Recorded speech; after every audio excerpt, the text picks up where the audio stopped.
Hey everyone, it's Michael GoosebumpsFan. I hope you're doing well today. It's been a nice rainy day. I finished up reading the book and did a review for The Headless Ghost, which I've had this copy since I was a very young lad, back when I think I had my skating rink birthday party or a book fair or something. I'm fairly certain this is from the skating rink birthday party I talk about all the time. Said that in my review as well. And I'm almost certain I've never read this book before. There's some evidence that I have, because some of the corners in here are folded, which is what I used to do back in the day. Me and my friends were taught that back in elementary school when we got into reading with Goosebumps and all that. Anyway, read this book for the first time, and if you've seen the review that I did for this before this review was uploaded, then you know how much I love this book. Headless Ghost is like nothing else I've read from Goosebumps. Very few have that urban legend, scary lore feel to them, and this one really got to me. It genuinely creeped me out, it scared me, and I had a blast with it. I recommend this one so much. And this video, specifically, as the title shows, is an episode review for the episode. Excuse me. This is my bootleg box set of just Season 1, Season 2 together, and I show this a lot. I like to tell people it's a bootleg so you don't get your hopes up and go look for it, because I got mine off eBay for a pretty high price, but it was kind of worth it. At least the transitions or whatever, at least they look decent, right? By the way, this particular episode, the way it's edited, I thought something was wrong with this bootleg and the particular episode they put on this. It is not. It's the way this episode is put together. I wanted to say executed, but you know, is that really the word to use with this type of storyline? Anyway, this is The Headless Ghost.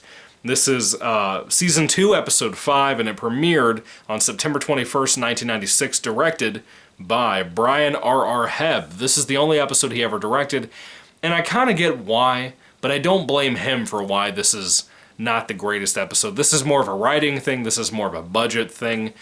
Let me say this up front.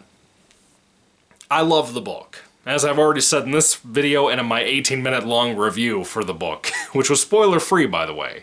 18 minutes. That's how much I rambled and went on and on about how much I loved that book and how good it was. First time reading it, I believe. Had an amazing time reading The Headless Ghost.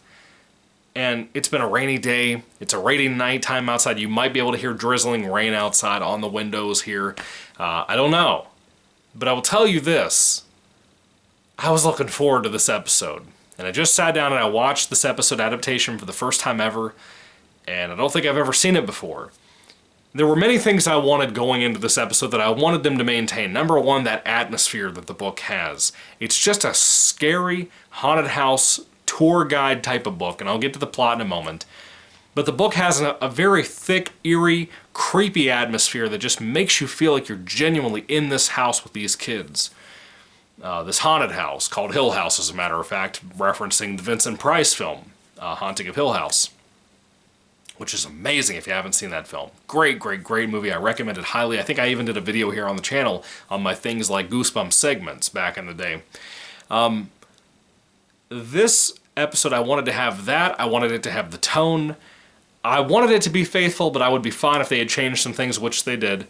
I won't spoil too much about all that. Of course, these episode reviews are also spoiler-free. And I gotta tell you, in a lot of ways,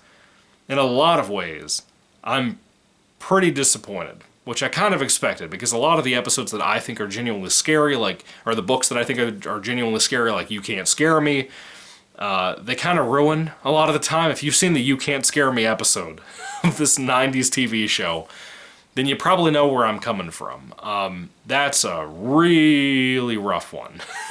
Really rough one. That is basically a comedic set piece compared to what the episode was. And again, I don't think Hebb was the biggest source of issue with this episode. I think there's a lot of problems with it. It is a low-budget Goosebumps episode, and it feels like it a lot of the time. So let me really start off with the plot. For anybody who doesn't know, this is basically about a young boy named Dwayne and his friend named Stephanie, and they are ghost enthusiasts. There is a particular local haunted house that they're obsessed with, and the tour and the history behind this house, and the urban legend, which I'll get to that too. It's called Hill House, like I said. And they do tours in this place, ghost tours at nighttime.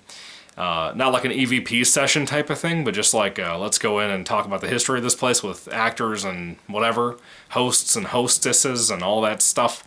And so they go around, but the difference is they don't get along with the staff that do the tours here. And I kind of understand why, but they do in the book. And in the book it builds this like, they're kind of sneaking away from people who care about them, who consider them regulars and consider them friends of the company. It's kind of like when you go to your favorite local restaurant all the time and you end up knowing those people that own the place on a first-name basis. They know you by your first name. They talk to you. You know, you invite them to your wedding and stuff because you get so close with them. I have friends like that locally where I live. So it's kind of like that in the book. The relationship with Otto, for example, which is the main guy that hosts those tours in that Hill House. Here they don't get along, the kids or the hosts or anything. It's really just Otto that kind of runs the tours here. And they kind of consider these kids nuisances. By now, they would have been kicked out. If this had been a Walmart, they would have been kicked out by now. If this had been a Target, they would have been kicked out by now with their pranks and goofiness and stuff. They like to pull pranks on people. They do it to people on the tours. How they do that, how they get away with it, especially the first one of the episode, is beyond me. How no one saw somebody get under a bed with a fake glove monster arm thing and then grab somebody's leg, a child's leg specifically. Anyway, I like haunted house stories. I like ghost stories. I like stuff like that, even though I don't believe in ghosts.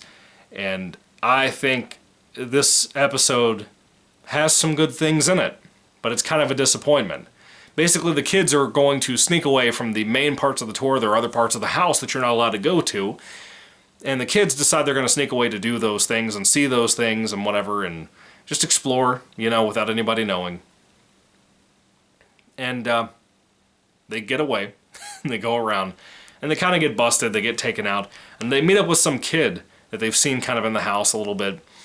And he seems older. He seems like he'd be like 17, 18 years old. But he tells him like, hey, I'll bring you in tonight. We'll go around exploring and stuff. We'll look for this ghost. Now the ghost story is pretty much that there was a sea captain who had basically built this house, never really got to live in it. I think the episode restates the urban legend from the book. He didn't get to live in it. His wife did, or lover, or whatever did. And the sea captain died. He didn't get to make it to be in the house with her.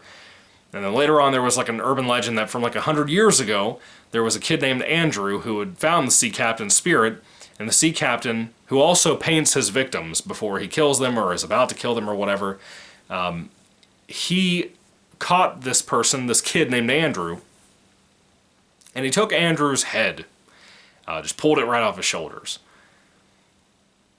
So, this is the thing. There is some... That urban legend is creepy, the way it's told in the book, I think. More so than the actual episode, the way they execute it. However, there is some terrifying 90s CGI old camera effects that would have been used in like old sci-fi and horror films from the 50s and 40s and stuff that are used here. The very basic tricks. I don't know what they're called, but things like that involving different shots being kind of pasted over each other a little bit. I know it sounds weird. I don't really know how to explain it. If you've seen the episode, you know what I'm referring to. And for some reason, certain parts of that involving the ghost are extremely effective. I don't know what it is about that. I really like that. It works. There's something unnatural and spooky about it to me. The other thing, I love a particular song that plays for part of the score towards like the end of the episode, like the last like 5 minutes. There's kind of a building conclusion. By the way, this story is a little bit more of a better episode concept than an actual book, because the book is 113 pages long. It's kind of a plotless book. Aside from the kids going into the haunted house, there's no references to school or anything like that. That's kind of how this episode is. It's just the kids sneaking into the house, sneaking away, whatever. Having a ghost experience, like a jump scare experience, like you would at like a haunt house during, you know, Halloween time, you know, in October. It's supposed to be kind of that type of concept as a book and as an episode. And the episode concept, it being shorter, 20 minutes long, it should work better. In a lot of ways it doesn't, but that score is effective in that last 10 minutes or 5 minutes or whatever it is. It's only 20 minutes long. Of course, it's a standalone episode. It's not a two-parter like a lot of stuff. There is a lot of disappointing moments with this particular episode. There's a lot of tension that's building up in that last 5 minutes that get ruined. because of goofy lines, like tearing off your head like a chicken leg. It makes me cringe, because, again, this book here, just read it for the first time over the last couple of days, fell in love with it. It is such a great book. It's like the heartbreak I felt when I watched the You Can't Scare Me episode. And it makes me glad that Ghost Camp never got an episode, because Ghost Camp would have been a great episode, but they would have ruined it because of what they did to this book and You Can't Scare Me. And be fair, one of the things I referenced in my review for this book is Let's Get Invisible, which I think has a relatively decent, if not good, adaptation to an episode for the TV show from the 90s. This did not. This did not. It tries to capture the tone. It does not capture everything that I think it should have, you know? And I don't think it needed to be a two-parter, don't get me wrong. The 20-minute time constraint is pretty strict, frankly. This concept could have worked as that. You didn't need, like, there's a particular sideline in here about another kid and ice cream, and that was stupid. That didn't need to be in here. It wasn't in the book. There's a lot of things in here that they just fall flat. I think the last couple of twists of this episode are really dumb, really disappointing. The overall episode, I knew it was going to be corny. I knew it was going to be a goofy execution. I could feel it because I understand what they're doing with the show, how low budget it is. And I love the show, don't get me wrong. This episode probably wouldn't have been that bad if I had seen it by itself because of the creepy, eerie effects that were done here. It's not just simple CGI most of the time. It's basic old camera effects that were always effective back in the day, and they're effective now. They're cheap ways to do effects, but they're still effective for what they're going for in this episode. One day on this channel, if I ever, God willing, get to do a spoiler-filled episode review or like a commentary talking about the episodes from beginning to end, if I ever do something like that, or a video commentary or whatever, I think that I'm going to have a lot to say about how effective certain things are here. I don't want to tell you too much, even though a lot of you aren't going to care, because I want people who haven't read the book or have not seen the episode to go experience those things completely separate. Near the same time frame, like I want you to like read the book one day and a couple of days later watch the episode or something. But just know, even if you watch on a dark, rainy night, has no thunder, no storms, anything like that, no lightning, that probably would have made it more effective, I guess, but the episode drops the ball like a head. You know, it's very disappointing. I was very bummed out by that. I wanted more. I didn't get more. So anyway, when it comes to this episode, the Season 2, Episode 5, The Headless Ghost, I gotta be honest with you, I prefer the book, hands down. There's no questions asked. The book is 1,000 times better than this episode, but I want you to know the episode is not a complete loss. It's not a complete failure. The only actor I noticed in here, by the way, was the main kid who plays Dwayne. Apparently he was in The Santa Claus with Tim Allen. He played like the leader of the elves, and I thought that was kind of odd. I love that movie, don't get me wrong. It's one of my favorite Christmas movies, if not my favorite Christmas movie, aside from Christmas Vacation, which is a masterpiece. But so is The Santa Claus with Tim Allen.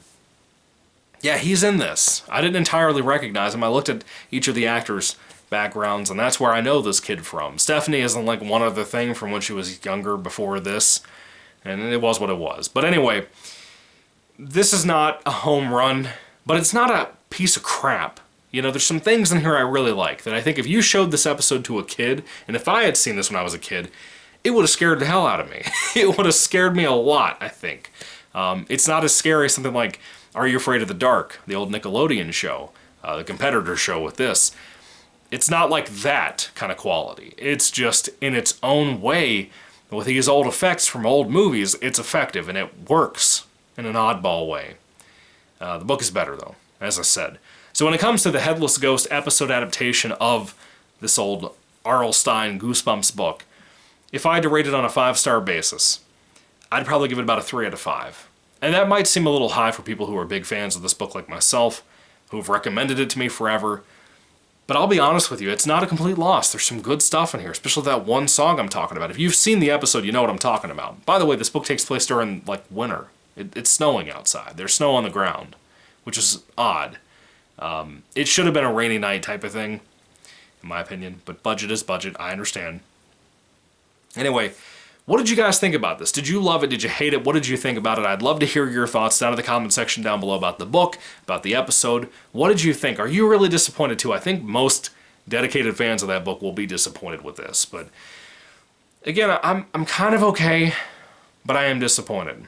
Something can be good and be fine, I guess, while also being disappointing. This is a great example of that. So anyway, what are your thoughts? Put them down below. 3 out of 5 stars from me. I wish I had a better review for you here, but I don't. It's a bummer, as far as I'm concerned. I like how it kept that darker tone. I will appreciate that a lot, because a lot of the shows try to get more goofy humor, actually comedic humor, into there. And this one doesn't do that as much. It tries not to, at least. It has a little bit of restraint, and I like that. It's kind of like the Haunted Mask two-parters, you know. I like when you restrain away from that a lot of the time. It works better, I think, for a lot of children's horror. But anyway, what are your thoughts on this? Do you love it? Do you hate it? Put all that down below once again. Thank you guys for watching. God bless you, and goodbye.